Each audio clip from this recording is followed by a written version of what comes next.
So it is my duty as a pararescueman to save life and to aid the injured.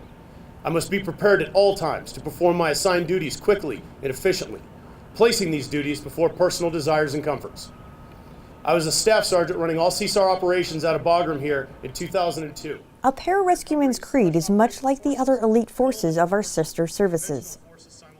13 years later, we still take the time to remember those we lost. Just like when any anniversary of anything really good or really bad comes around, it brings back up those thoughts, emotions, and reflections of that time. And so there's really a lot of good memories, of course, mixed in with the tragic loss of our great sons.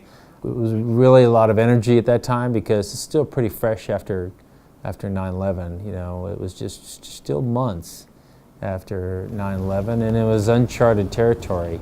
Long missions and a lot of great effort and energy provided by everybody.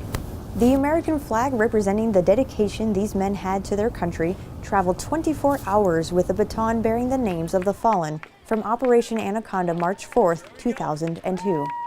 It's haunting and awesome at the same time because the sights, the smells, it's still the same. Weather was the same 13 years ago. It felt the same. So when I have the memories combined with the environment, it's a little shocking, but at the same time, getting to be part of the vigil, it helped everything out.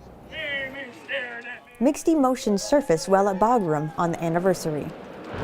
We always have to stop and pause and pay respects to that kind of service and sacrifice. It doesn't matter if it's 13 days past or 13 years or 13 decades past. You need to stop and pause and reflect on those folks who represent the best of our nation. In our military, there's a lot of focus on thinking joint and operating joint and fighting joint. And although it wasn't by design, we had an Air Force NCO going out there amidst all the danger to go find, a Navy SEAL. We had an Air Force pararescueman working to give the best kind of critical combat care, even though he himself was injured, to his Army Ranger friends.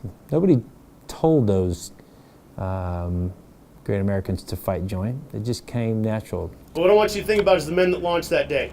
We're talking about 3 different services, 5 different specialties, and they're all focused on one goal: to rescue Americans.